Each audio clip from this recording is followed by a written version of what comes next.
Una vez escuché que se viaja 3 veces. La primera cuando se planifica o se sueña, la segunda desde que se sale de la casa hasta que se regresa y la tercera cuando se recuerda. Cada parte tiene lo suyo, y esta crónica del viaje a Túnez es una forma de recorrer las 3 etapas. El viaje a Túnez fue en el año 2024, o sea que esta crónica también es la excusa que encontramos con Fey para volver a viajar hacia allá.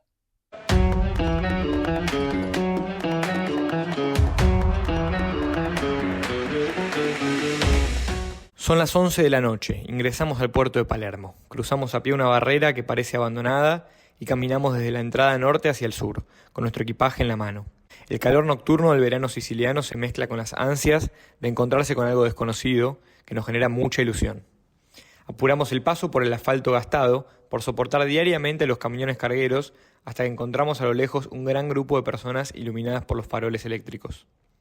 Nos unimos a la manada sin preguntar, en lo que forma una especie de fila desordenada y caótica en donde algunos fuman, otros miran hacia la infinidad del mar Mediterráneo y otros conversan. El espacio físico no se asemeja a ninguna otra sala de embarque en la que hayamos estado en el pasado. Es más bien una especie de corral de hormigón y rejas al aire libre. Una vez ya acomodados en la fila, nos damos cuenta casi al mismo tiempo de que todos los que nos rodean son hombres. Hombres adultos, algunos jóvenes, otros más veteranos. Hombres que no se parecen tanto a los italianos del sur con quienes interactuamos toda esa última semana. Hombres que hablan entre sí, en árabe. Hombres trabajadores, que están por subirse a un barco carguero para viajar 12 horas hasta su hogar en Túnez. Es en ese momento que nos miramos y, sin mediar palabra, entendemos que somos los únicos que estamos ahí por primera vez. Pero ¿cómo fue que llegamos a este puerto que no era ni Sicilia ni Túnez? Corría el mes de marzo de ese año, faltaba poco para nuestros 30 y eran semanas de encuentros regulares en la casa de Fey, ciclo de cine de Woody Allen y rastreo de recitales para comprar entradas. Hasta que fue madurando en mí la idea del viaje. Yo quería visitar a mi hermana en Madrid y a algunos amigos en Barcelona, Marsella y París, y quería viajar con Fey. Así que, conociéndolo bien, era clave la forma y el momento para proponérselo y no presionarlo. Así fue que llegó el momento indicado y, como quien dice, agarró viaje. Los destinos eran los que ya mencionó antes, pero faltaba algo. Faltaba la pieza especial, un lugar que tuviera algo muy nuevo para darnos, o mejor dicho, un lugar que ignoráramos por completo. Sobre todo se hablaba de Senegal. En realidad, yo insistía con Senegal. Ya había empezado a estudiar francés con la profe Sylvie y Fey no estaba convencido, hasta que me lo dijo explícitamente: che, no estoy para ir a Senegal. Descartado Senegal entonces, se habló de Turquía, pero el país era demasiado grande para los días que teníamos y empezó a cobrar fuerza, no sé bien por qué, la Puglia. Dentro de nuestro itinerario de viaje había muchos lugares a los que ya estábamos seguros de que íbamos a ir, pero todavía faltaba una parte. Y no sé bien por qué, en un momento parecía que íbamos a ir a la Puglia, el taco de la bota de Italia, y no me cerraba del todo, no entendía bien por qué estábamos yendo ahí. Entonces estaba en la casa de mis papás, me acuerdo, agarré el Google Maps para fijarme bien qué había en la Puglia, hice un zoom out, y cuando hice el zoom out me di cuenta de que estaba muy cerca del norte de África, y que el lugar más cerquita de ahí de Sicilia, donde sabíamos que íbamos a ir, era Túnez, y que encima había una línea punteada que indicaba que había una ruta marítima. Y ahí empecé a pensar que tal vez el destino que nos faltaba era Túnez, y me acuerdo que inmediatamente te mandé un audio diciéndote esta idea que se me había ocurrido. Lo que no me acuerdo es cómo fue tu reacción. Mi reacción fue darme cuenta que era por ahí, porque vos estabas muy entusiasmado con Senegal y con toda esa zona, cuando estábamos craneando qué hacer en estos 10 días de ventana que teníamos entre Marsella y Madrid, y yo muy rápidamente me di cuenta que no era por ahí, porque yo no hablaba francés y sentía que no me iba a poder comunicar con nadie en toda esa zona. Me iba a sentir como muy excluido, y vos, que ya tenías más cancha con el francés, capaz vos ibas a estar mucho más cómodo y iba a generar cierta fricción. No la había sentido. Después habíamos analizado lo de Turquía y sentí que Túnez era un punto medio entre Turquía y Senegal. Geográficamente, culturalmente, sin conocer ninguna de las tres culturas, sentía que tenía esto y aquello. En el momento en el que aceptás ir a Túnez, a mí me quedaba la última batalla, que en realidad era lo que más me atraía a mí, que era el barco. Entonces yo tenía que tener cuidado en cómo plantearte el barco, pero ahí sí me acuerdo que aceptaste al instante. Es que ir en barco a un lugar no es lo mismo que ir en avión.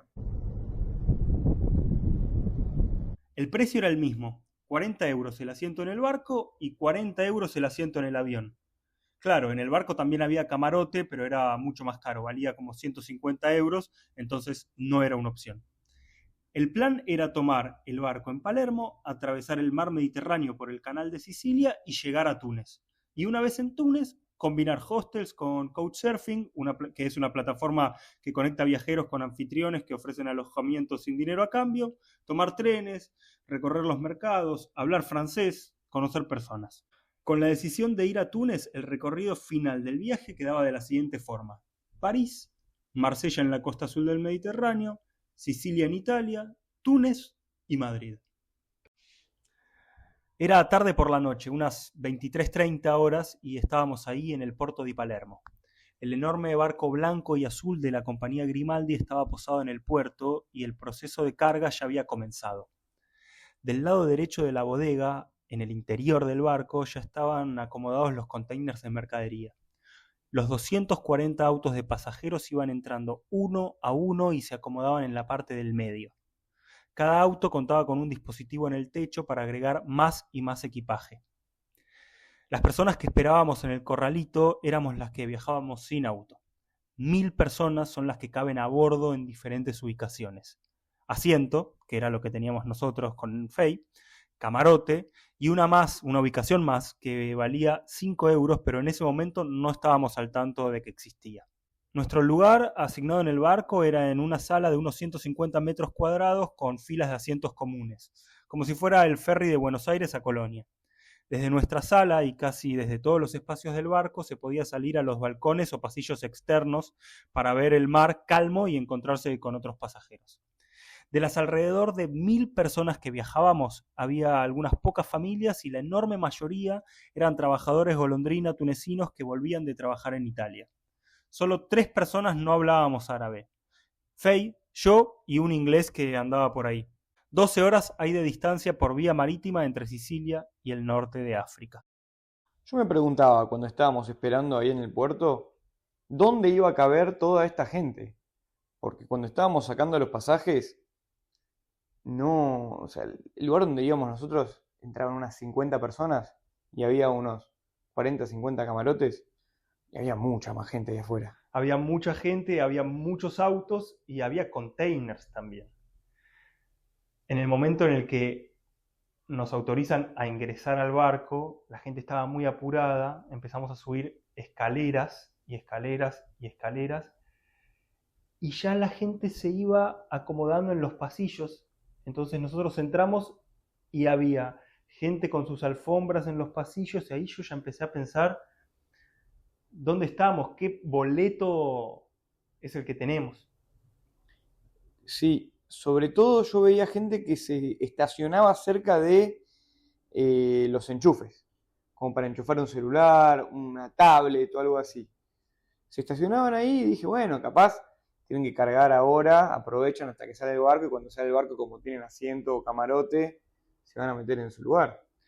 Recuerdo que casi que no había lugar libre en los pasillos para caminar. Sí. En las zonas comunes había que ir haciendo equilibrio, estaba la gente en el piso o durmiendo o comiendo, gente que estaba muy apropiada del espacio, también porque me imagino que la cultura árabe tiene otra relación con el piso que la que tenemos nosotros, y gente muy acostumbrada también a ese trayecto. Recuerdo que una vez que llegamos al barco y nos sentamos en nuestros asientos, rezando porque no se viniera nadie más, así podíamos dormir acostados, en un momento cuando ya el barco zarpa, y pasa una hora, ponele, decidimos salir a ver qué tenía el barco, si tenía un café, si tenía algo como para comprar para comer. alguito dulce. Y cuando salimos, yo creo que la sorpresa de los dos fue enorme. Era zona tomada, casi que no nos podíamos mover, pero sí había una zona linda que era la parte de la cubierta. Exactamente. Llegar a la cubierta era toda una travesía. Pero una vez que accedíamos,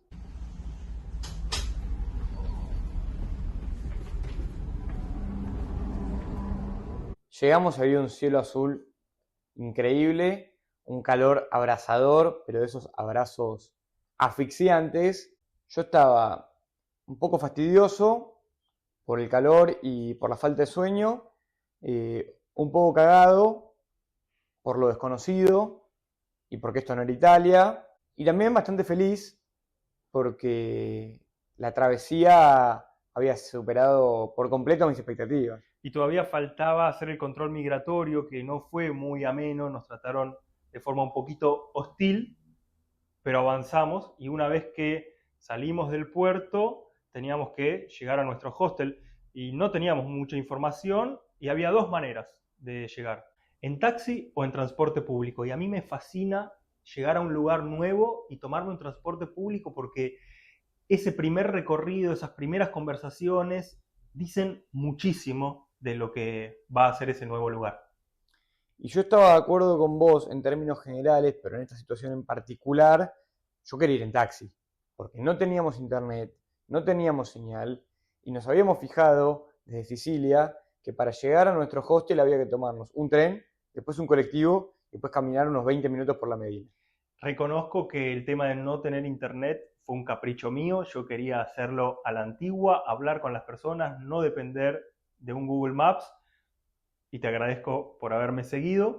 Entonces en ese momento me anticipé, me adelanté y ya fui a preguntar por cómo teníamos que hacer para llegar a ese tren.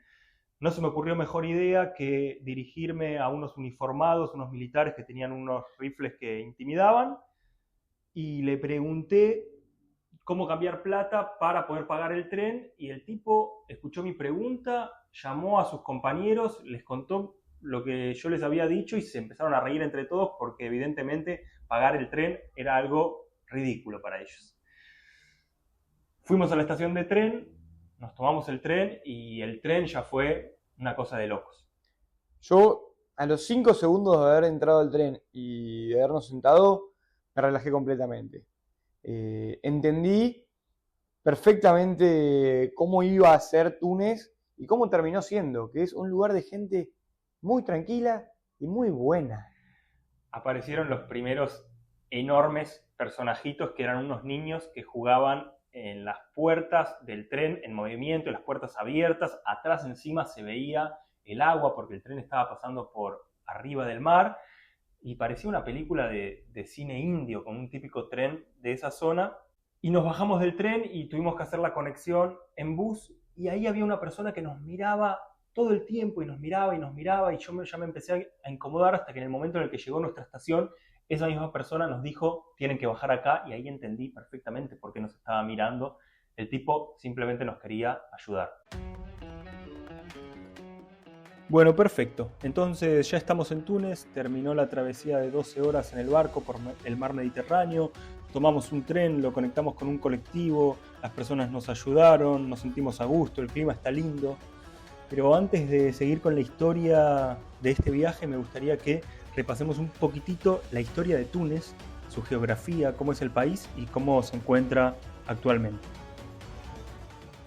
Túnez es un país desde el cual puede verse la historia de muchas civilizaciones: fenicios, romanos, árabes, otomanos y franceses.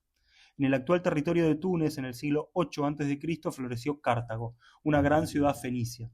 La rivalidad entre Cartago y Roma duró un siglo, hasta que Cartago fue destruida por Roma. Tras la caída de Roma, el territorio pasó al Imperio Otomano, que lo gobernó durante 3 siglos y dejó su huella en la arquitectura, la gastronomía y la cultura. En esa época también se produjo la arabización del territorio, cuando llegaron primero los ejércitos musulmanes y luego grandes migraciones de tribus árabes. Luego llegaron los franceses, que colonizaron el país en 1881 y lo moldearon profundamente: el idioma, la administración, la forma de construir las ciudades. Esa superposición de culturas es lo que hace que hoy puedan visitarse las ruinas romanas en el anfiteatro del Shem y a pocas horas encontrarse con una Medina árabe del siglo IX. En 1956 llegó la independencia y en 2011 Túnez fue la chispa de la primavera árabe. Fue el primer país de la zona en derribar a su dictador. Este fue un momento de enorme esperanza democrática que duró casi una década hasta que el presidente Zayed dio un autogolpe en 2021. Eliminó las funciones del Parlamento y, según Amnistía Internacional, arrestó periodistas y opositores. Las elecciones del 2024 las ganó con el 90% de los votos, pero con una participación de apenas el 28%, lo cual dice bastante. Túnez está rodeado por el mar Mediterráneo, Argelia y Libia. El país es más variado de lo que parece en el mapa. Al norte tiene cadenas montañosas y costas mediterráneas fértiles y verdes. Hacia el sur, el Sahara se va comiendo el paisaje y se transforma en tierra árida infinita. En el medio, ciudades como la capital, con su Medina declarada Patrimonio de la Humanidad, el pintoresco pueblo de Sidi el Bousaid, que cuelga sobre el mar, o Monastir, una ciudad costera con fortaleza árabe mirando al Mediterráneo. Para imaginarnos Túnez tenemos que pensar en la convivencia del café francés, la mezquita, la playa mediterránea y el desierto. En la mesa manda el tajín, el keftashi y el cuscús. La gran mayoría de la población es árabe y musulmana. Túnez sigue siendo, comparado con algunos de sus vecinos, un país relativamente abierto. Las mujeres tienen derechos legales, pueden divorciarse, tener pasaporte propio y vestirse como quieran. El turismo es masivo y los extranjeros se mueven con total libertad. La ciudad de Túnez, al igual que muchas otras ciudades del norte de África, tiene una estructura muy clara que divide a la ciudad moderna de la parte antigua. La parte antigua se conoce como Medina y pasa así también, por ejemplo, en Marrakech, en Marruecos. La Medina es principalmente un enorme mercado laberíntico en el cual el tiempo se detiene. Es difícil determinar si es de mañana o de tarde, no pueden ingresar vehículos, la gente que lo frecuenta usa vestimentas tradicionales y la interacción humana recobra un protagonismo que la tecnología le arrebató. Hay unas pocas viviendas y casi todas las propiedades son comercios.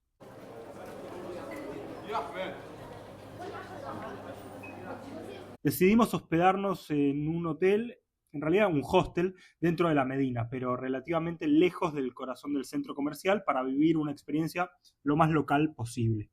Cuando llegamos al hostel confirmamos que esa decisión fue un gran acierto. Por un módico precio gozamos de una habitación con aires antiguos y autóctonos, dentro de un espacio con un patio interno techado que conectaba el resto de los cuartos, había una claraboya enorme que dejaba entrar la luz solar durante el día, entonces era un fantástico lugar. Allí se servía el desayuno, en donde rápidamente entablamos vínculos con el resto de los huéspedes, que no eran más que 5 o 6 personas de diversas partes del mundo. Un inglés, una estadounidense, 2 franceses y otro argentino que vivía en Dinamarca. La ubicación del hostel nos obligaba a atravesar al menos 2 veces al día la Medina, y lo que al principio nos había parecido chocante del pulso del mercado y lo intrincado de su geografía, se había rápidamente convertido en algo familiar en nuestra rutina.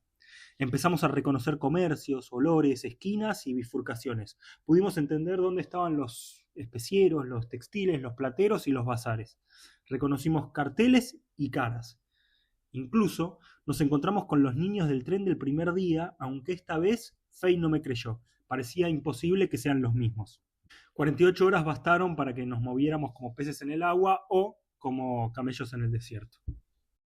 Aymen era un coach surfer que no nos podía hospedar, pero que se ofreció una tarde a ranchar con nosotros y nos buscó con su auto después de trabajar por fuera de la Medina y de ahí nos llevó a una especie de lago artificial nuevo que estaba haciendo el gobierno con diferentes tipos de viviendas, como desarrollando un nuevo barrio artificial que era más occidental que lo que nosotros creíamos o considerábamos tunecino, pero también ahí nos damos cuenta de lo sesgada que era nuestra visión de lo tunecino, porque habíamos estado ahí unas pocas horas y solamente habíamos ido del puerto a la Medina. Fue la primera conversación que tuvimos con alguna persona de Túnez en la que pudimos profundizar en la cultura del lugar, en la historia de esta persona, y fue un momento mágico, un momento que uno lo va a recordar siempre como la razón, como una de las razones del viaje. Ahí Aymen nos contó sobre la cultura tunecina y sobre los esfuerzos locales después de las revueltas de la primavera árabe para que la sociedad pueda imponer su parte más autóctona, más local, intentando alejarse de la cultura colonizadora francesa. Después de ahí, Aymen nos llevó a cenar, ya sí, a una zona muchísimo más top o de mucho más nivel. Pidió un banquete de comida riquísimo y no nos dejó pagar. Otra muestra de la generosidad tunecina, que no fue la última de la noche, porque este restaurante era a la vuelta de lo de Aymen. De hecho, si mal no recuerdo, en un momento aparece su roommate en la cena y nos Sí, saluda, sí. porque había estacionado el auto justo ahí y nos vio. Y Aymen, no conforme con toda esta generosidad, agarró el auto, nos llevó a la Medina, que era como a 20 minutos de su casa, y después volvió para su casa con el auto. Hi guys, this is Ayman from Tunisia. Glad to hear back from you again. Time flies, by the way. I was really fascinated about the amount of similarities we have. Looking forward to meeting you again, probably in Buenos Aires, Tunis, or any other country in this world. Until that time, please be safe and see you. Bye bye. Todo marchaba con viento a favor. Al día siguiente fuimos a conocer Sidi El Boussaid, que es el pueblo que comenté antes que está sobre un acantilado y queda a 20 kilómetros de la capital. Muchos lo conocen como la Santorini de África por su arquitectura de casas blancas y puertas azules. Después de esto, nosotros empezamos a decir que Santorini era el Sidi El Boussaid de Europa. Allí, durante el atardecer, nos acercamos a escuchar a un jovencito que cantaba y se acompañaba con su guitarra española. Era la intersección entre música árabe y flamenca. Y suena así.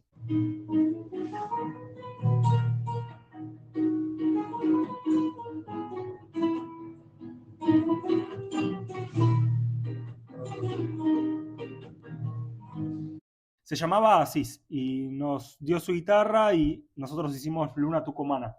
Nos quedamos hablando en francés y volvimos en un bus con él mientras nos contaba su sueño de conocer España y poder vivir de la música. Habíamos tenido un primer gran pantallazo de la capital y estábamos muy a gusto. Ahora nos tocaba salir a recorrer otros lugares del país para, al cabo de unos días, regresar de nuevo a la capital. Cada uno había llevado a Túnez una mochila mediana. Decidimos dejar la mayoría de las cosas en el hostel para salir hacia la estación de tren más livianos. Llevamos entre los dos una mochila mediana y una pequeña. Nuestros destinos eran Sus, El Shem y Monastir. Madrugamos y nos fuimos para la estación del tren, que quedaba a unos 15-20 minutos del hostel en Tunís, y el tren decía que salía a eso de las 5:30 de la mañana para Sus y que tardaba 3 horas, y terminó saliendo a eso de las 8:30 de la mañana, con lo cual estuvimos 3 horas en la estación del tren. Cuando llegamos ya había algo sospechoso porque estábamos bastante solos y dijimos, che, ya se fue el tren, y no, todo lo contrario, la gente sabía que salía tarde, así que nos tiramos a dormir una siesta ahí al lado de las vías. Llegó el tren, estaba llena la estación de gente, y apenas llegó vemos que todo el mundo se estaba acercando lo más posible a alguna puerta para meterse rápido y agarrar un asiento. Nosotros, ni lentos ni perezosos, seguimos la corriente y por suerte pudimos viajar sentados, porque era un viaje bastante largo. Y el tren era una especie de tren viejo, como el viejo tren de Buenos Aires-Mar del Plata. Iba lento, pero hubo algo de ese sol pegando, ese sol matutino pegando en nuestras caras mientras veíamos todo el paisaje costero y rural de Túnez, que nos convenció que ir en tren era lo que teníamos que hacer de ahí en adelante y que solamente íbamos a utilizar el Lugash, que era una combi, taxi, que era el transporte que todo el mundo local recomendaba para los turistas, porque era más eficiente y porque sus horarios de llegada y de salida eran más confiables. Aún así nosotros íbamos a ir en tren. Llegamos al puerto de Sus y teníamos que encontrarnos con Yusuf, nuestro anfitrión de Couchsurfing, que nos estaba esperando ahí, pero no teníamos internet para conectarnos y el tren había llegado más tarde. Entonces dudábamos acerca de si íbamos a encontrarlo o no. Y en un momento apareció una persona alta con una camisa, unas bermudas, un sombrero, y tenía que ser él. Era un auténtico bon vivant tunecino que nos llevó en su auto hasta su casa cerca de la playa. Hello, I'm Yusuf from Sus. I hosted the Federico and Nico for only one night, but they are really, really cool and they are really funny people, like all the Latin people that I know. It's the first time I'm host Argentinian and I'm really, really glad.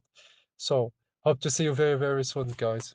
Sus es una ciudad costera a 140 kilómetros de la capital, con una medina, que es esta ciudad vieja con mercado, mezquitas y callejones, que data del siglo IX y fue declarada Patrimonio de la Humanidad. Y también Sus tiene una costa con playas muy lindas y es allí mismo donde vivía Youssef.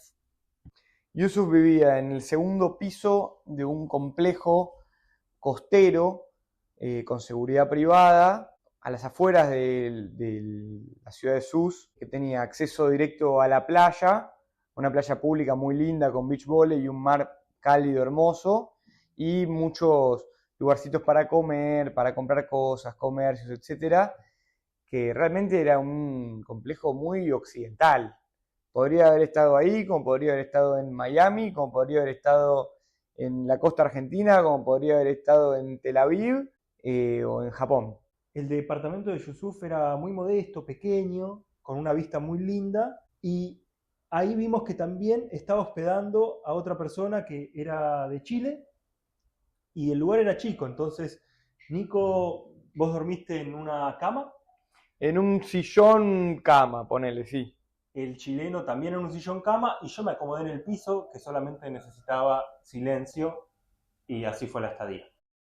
Nos despertamos a eso de las 5 de la mañana con el cantar de los primeros gallos en Sus, y nos fuimos muy rápido y sin decir adiós a cometer el mismo error que ya habíamos cometido unas 24 o 48 horas antes, a llegar muy temprano a la estación de tren por miedo a que se nos fuera.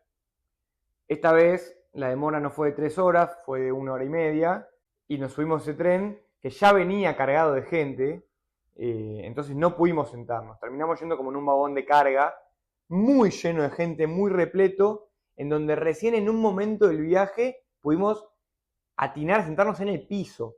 Si no, habíamos viajado parados y muy apretados durante todo el viaje, que eran unas 2 horitas hasta el gym. Y en ese tren vivimos algo que yo lo recuerdo a día de hoy muy vivido, que fue una situación de racismo muy, muy fuerte. En un momento el tren ya andaba mal, y parece que la demora había sido porque andaba mal, y en nuestro vagón estaba lleno de hombres tunecinos, debían ser unos 20 hombres tunecinos, nosotros dos, y un chico y una chica de otro lugar de África, de una África más subsahariana, podría atinar a interpretar. Y parece que en un momento el tren se frena y se baja, no sé si era el chofer o alguien similar, y se mete en el vagón nuestro, lo agarra a este muchacho, lo empieza a amedrentar, lo empieza a insultar, y el muchacho no podía responder. Había como una diferencia de clase en la que él no podía responder. Y el tipo este, que era más chiquito, más viejo, menos fornido, le pega una cachetada muy fuerte, creo que le deja sangrando un poquito la nariz, y se va, y el muchacho yo lo veo con una cara de desazón, como sabiendo que no podía hacer nada, una impotencia total, y la nuestra también, de ver todo eso y de sabernos que a nosotros no nos hubiera pasado, y no nos hubieran tratado así, y que toda la generosidad que habíamos recibido por parte de los tunecinos era porque nos veíamos como nos veíamos también.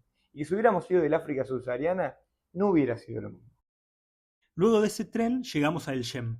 Eran las 11 de la mañana de un día de sol y calor.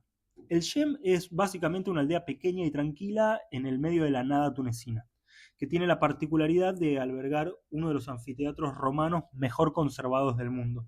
Es una estructura colosal del siglo III después de Cristo que aparece de repente en el horizonte sin que nada a su alrededor lo justifique o lo anuncie. Esa desproporción entre el monumento y el lugar en el que está es justamente lo que lo hace tan impactante. Y 7 años después volvíamos al Coliseo, pero esta vez no era al Colisados y no era el Coliseo romano, sino que estábamos yendo al Coliseo de El Yem, que arquitectónicamente era idéntico, cosa que a mí me sorprendió muchísimo cuando llegamos. Obviamente era la principal y quizás la única atracción turística de la ciudad, y tenían, por supuesto, un comercio para comprar recuerdos, imanes, mapas y chucherías al respecto. Que entramos y lo atendía una chica muy joven, un poco más joven que nosotros, debía tener unos 23, 24 años, que hablaba muy bien inglés. Lo que nos sorprendió mucho, nos quedamos charlando con ella. Al principio ella nos trataba como unos clientes turistas, después se dio cuenta que teníamos otro enfoque, nosotros queríamos entenderla un poco más y aprender un poco más de qué hacía una chica como ella, que se la notaba muy culta, atendiendo este tipo de comercio, y nos contó su historia, que era muy interesante, que su padre había fallecido, que era el dueño de la tienda, y que si bien ella estudiaba y no quería trabajar en la tienda, también era consciente de que esa tienda estaba en un lugar muy privilegiado y no se lo podía confiar a nadie. Estaba un poco triste por la muerte reciente del padre y también había cierta nostalgia o impotencia en ella que no podía dedicarse a lo que realmente quería, que era algo más intelectual, porque tenía que seguir en la tienda. Y con esa historia fue que entramos al Coliseo y una vez más es un lugar que te transporta automáticamente a la película del Gladiador, y a nosotros dos en particular nos lleva mucho a pensar en la sangre derramada en esos pisos, en las batallas que se deben haber librado, en la psiquis de los tipos que iban a pelear por su vida y que estaban en el calabozo a punto de entrar para enfrentarse a un león. Son lugares que a mí me parten la cabeza. Y de El Gem nos tomamos un lugar a Monastir, que nos lo había recomendado Yusef. Nos dijo que tenía una playa muy linda y se veía muy bien el atardecer porque es como una de las puntas de Túnez. Y así fue, llegamos a Monastir, cruzamos todo lo que es el centro histórico, llegamos a la playa, nos instalamos sobre unas rocas, tomamos unos mates, la verdad pasamos una tarde muy hermosa, y luego cenamos ahí en Monastir. Había unas mezquitas increíbles que encima llamaban a la gente a rezar porque estábamos en época de festividad religiosa. ¿Por qué no entrábamos a las mezquitas? Yo creo que tiene que ver con que nadie nos introdujo a ellas, es decir, ninguna de las personas con las que habíamos entablado una relación un poco más profunda nos invitaron a hacerlo. Y también, cada vez que pasamos, toda la gente que había se veía religiosa. No parecía un lugar muy amigable para el que no fuera del palo. Sí, no sé si es que no parecía amigable, pero efectivamente éramos los únicos turistas o gente que no era del lugar. Eso es verdad. Creo que no vimos muchos turistas fuera de Tunís, que igual en Tunís tampoco vimos muchos. Después de ese día tan agitado, en donde hicimos Sus, El Gem, Monastir, y luego de vuelta a Sus para dormir, al otro día nos esperaba el regreso a Tunís, a la capital. Volvimos a la capital y lo hicimos en tren nuevamente. Tuvimos la suerte de ir sentados y cuando estábamos sentados, miro hacia mi derecha y te encuentro a vos que estabas escribiendo con una voracidad increíble y yo pensé, ¿en qué andará este tipo? Y me agarró un momento de reflexión a mí en el tren, mirando por la ventana, ese paisaje árido, ese solcito que pegaba. Y luego de estos 3, 4 días en Túnez, me revivió una duda y una hipótesis que tenía hace bastante tiempo, que es que la historia oficial de mi familia paterna era una historia falaz. Mi apellido es Feigelblatt y supuestamente somos inmigrantes rumanos que llegaron a Argentina entre guerras. Pero de repente yo veo a los tunecinos y veo que tienen la misma contextura física que yo, el mismo pelo que yo, las mismas cejas que yo, la misma barba que yo, la misma expresión, y encima tenían como ese tinte de comerciante, ¿viste? De entradores, de sociables. Y yo nunca estuve en Rumania, pero no me da que los rumanos sean así, como yo o como los tunecinos. Y claramente me vi mucho más aparentado a ellos, los tunecinos, que a ellos, los rumanos. Entonces me puse a escribir todo este mensaje a partir de unos audios que me había mandado mi viejo, donde me preguntó qué onda el viaje, y a mí me parecía mucho más importante decirle esto, decirle, che viejo, el viaje está tan bien que me acaba de llevar a tener ganas de que investiguemos sobre los orígenes de nuestra familia. Y dicho y hecho, llegué a Argentina y me puse a investigar. ¿Tenés ese mensaje que le mandaste a tu papá? Si lo busco lo encuentro. Cuando regrese tendremos que tener una conversación honesta sobre el origen de nuestra familia y nuestro apellido. Mi teoría es que la rama Feigelblatt es de acá, norte de África, Kotur en criollo. Y va a ser difícil, pero no imposible, convencerme de lo contrario. La historia de que somos de donde hoy es Rumania está muy floja de papeles, inverosímil e incomprobable. No sé cuándo te va a llegar esto, pero quizás sea lo más importante que me llevo de Túnez y eso que viene siendo de lo mejor del viaje. Dentro de la teoría también se ramifica que Feigelblatt es un invento, algo que ya sospechaba desde el 2011, cuando el apellido no aparecía en ningún registro de judíos del mundo. Shabbat Shalom y Salam Aleikum. 40 minutos más de reflexión me llevaron a lo siguiente. Quizás la respuesta es que somos ni más ni menos que hijos de Israel, de Medio Oriente, que esa es nuestra casa, nuestro origen, y más allá de lo religioso, de lo cultural y el aditamento que se le quiera agregar. Somos hijos del desierto, nos gusta el sol, el clima seco, las morochas, odiamos el frío y las normas pelotudas impuestas por la Europa solemne y separatista. En fin, hay mucha tela para cortar. Ojalá tengas ganas y tiempo, si no, lo haré solo. Y su respuesta fue: hola turco fey, te voy a responder con una frase que te suena conocida. Puede ser. Llegamos a la estación de tren en la capital y solamente habían pasado 4 o 5 días de nuestra llegada al país, pero todo había cambiado. Vos ya tenías a la perfección, tenías todo el mapa en la palma de tu mano, sin conexión a internet, pero ya sabías perfecto los horarios, las calles, dónde había que doblar. Y justo al día siguiente era una festividad, que es la festividad más importante del Islam, que se llama Eid el-Adha, que es una fiesta del sacrificio de la religión musulmana. Es una fiesta en la que se ayuna, no se trabaja, y nos habían dicho que iba a estar todo completamente cerrado.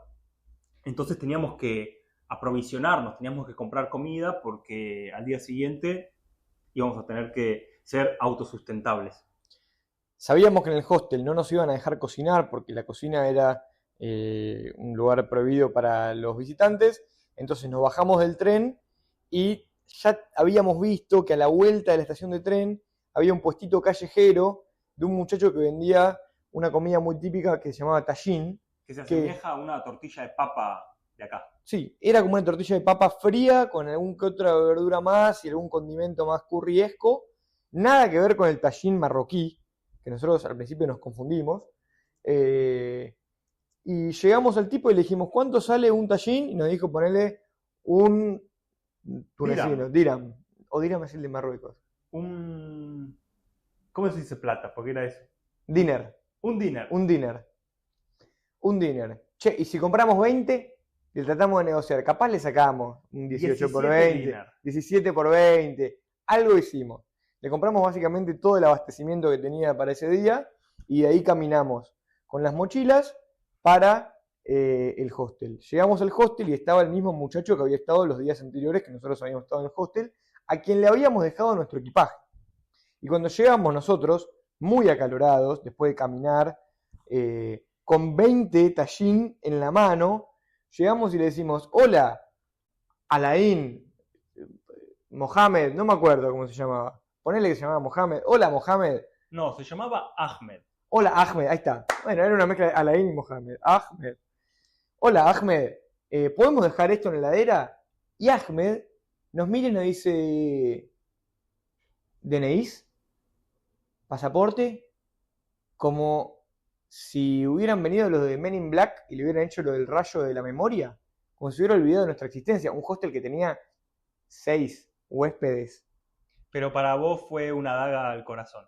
A mí me pareció una falta de respeto muy grande que un tipo con el que habíamos interactuado muchas veces y buena onda, hacía 2 días, al que le habíamos dejado nuestro equipaje, nos tratara como un tipo que nos veía por primera vez en su vida.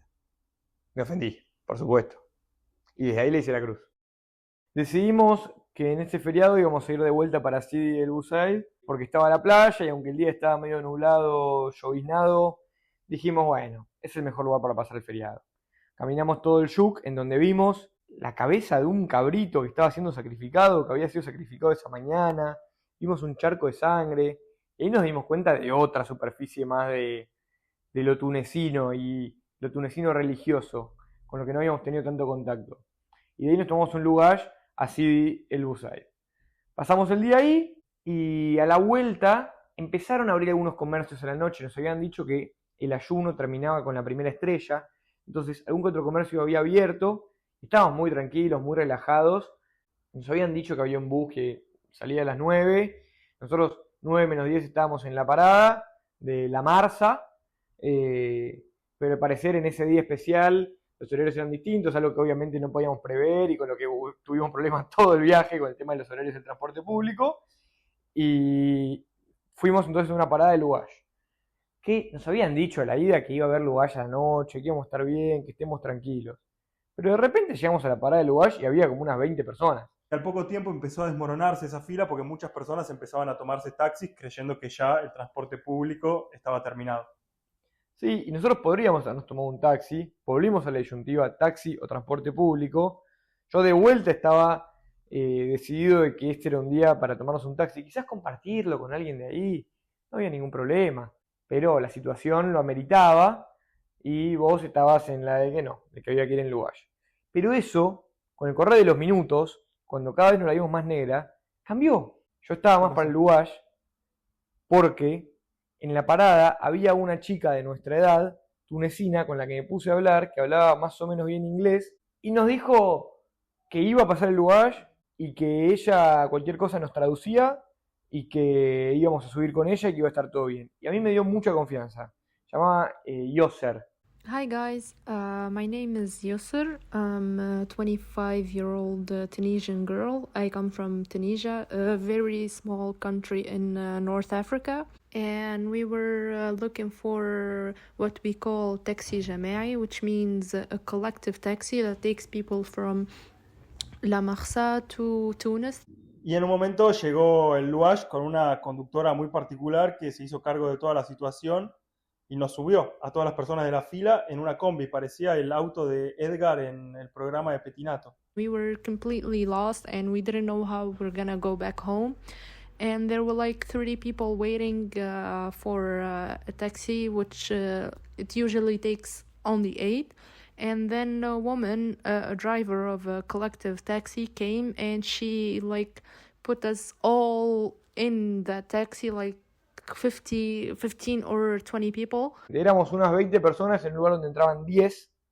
Hubo 4 personas que estaban viajando paradas en una combi, 4 personas viajando en el asiento de adelante y las, no sé, 12, 13 restantes estaban distribuidas en los 7 asientos que quedaban. Y la combi tenía varias paradas, no es que iba desde La Marsa hasta el centro, tenía como 4 o 5 paradas. Y en cada parada la conductora se bajaba, abría la puerta y decía, ¿quién baja acá? Yo. Decía, bueno, esto es así, ustedes 3 se bajan, ustedes 3 pasan allá, estos 3 acá. Y a veces subía gente.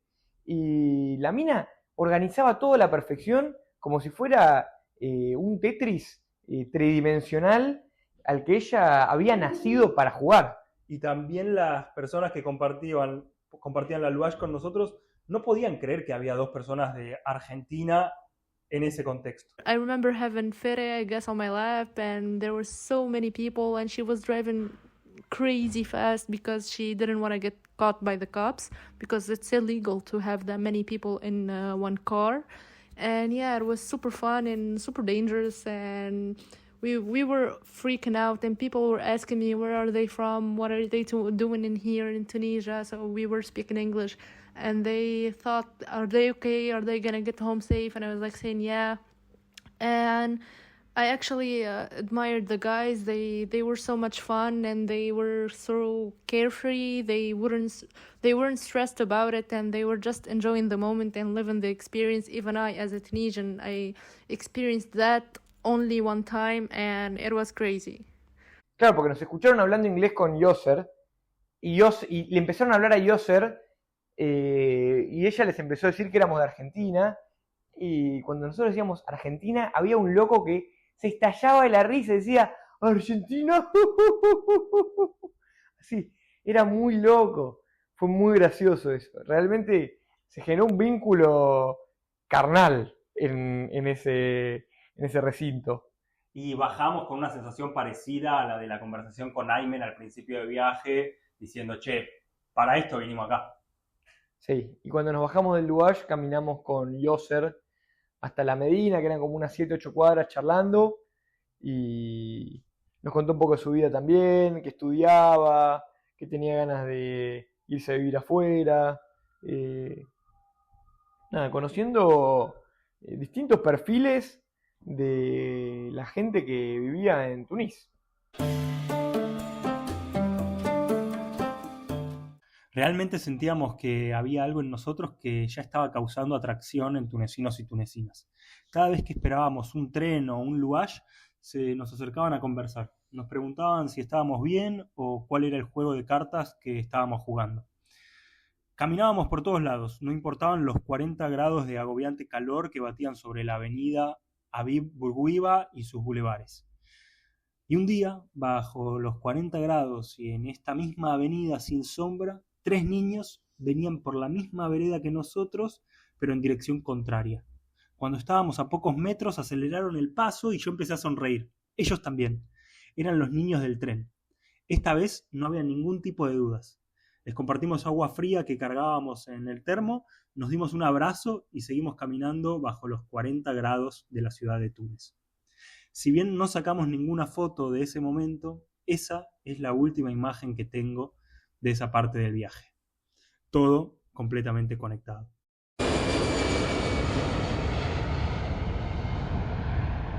Un vuelo de 2 horas y media nos llevó desde la ciudad de Túnez a Madrid. Mientras estaba en la fila de migraciones en España, por primera vez en varios días me encontraba entre personas que hablaban mi mismo idioma y que lucían de forma más parecida a mí. Allí, en la fila, una mujer de alrededor de 50 años detuvo su mirada en mi cuerpo y lo recorrió de arriba hacia abajo y de abajo hacia arriba, examinando una a una mis partes y mi vestimenta.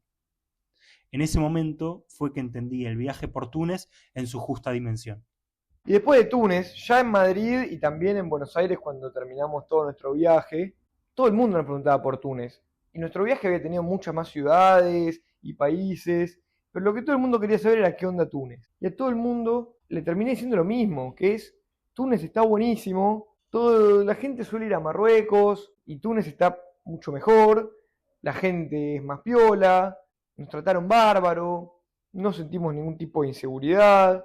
Realmente me encantó y te agradezco mucho de que hayas traído la propuesta porque estoy seguro de que a mí no se me hubiera ocurrido y si se me hubiera ocurrido lo hubiera descartado muy fácilmente, hubiera entrado a Google, hubiera buscado argentinos en Túnez, experiencias, hubiera encontrado ese post de Reddit en donde un profesor, creo que de historia o de qué sé yo, fue y dijo que la pasó muy mal y que le robaron la plata y qué sé yo, y hubiera dicho, listo, yo no voy ni a palos, pero gracias a que fui con vos, que pude dejar de lado los prejuicios y las malas lenguas de la internet y vivirlo con mi propio cuerpo, sentirlo con mis manos, verlo con mis ojos y poder decir que no es como dicen. Suscribo a todo lo que decís y me gustaría agregar que en realidad, si bien Túnez ha servido mucho para crecer como personas, porque nos sirvió para derribar prejuicios, para conocer nuevas culturas, para abrirnos a conocer nuevas personas, nuevos idiomas, que en realidad Túnez, si me preguntan hoy o en el futuro qué significó para mí, yo creo que tiene que ver más con algo de la liturgia de esta amistad y con consolidar esta amistad. Así que Túnez para mí es también mi amistad con vos, así que estoy muy contento de haberlo hecho, muy contento de este episodio y vendrán nuevas aventuras. Ojalá que así sea. Siento que todo ese viaje es una consagración de nuestra amistad. Ya haber pasado nuestros cumpleaños juntos fue algo muy importante.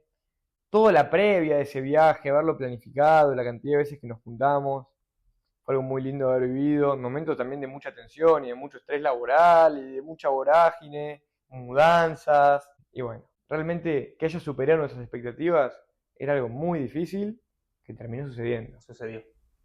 Gracias, amigo. Salam aleikum. Salam aleikum, aleikum salam. Gracias por haber llegado al final de esta crónica. Espero que la hayas disfrutado. Y podés seguirnos en Instagram o en Facebook, que ahí hay material del viaje, como por ejemplo un video imperdible del barco. Búscanos como @hoteldeinmigrantes.podcast.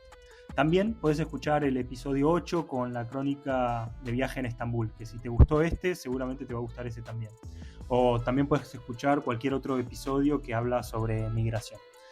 Te mando un abrazo grande y hasta la próxima.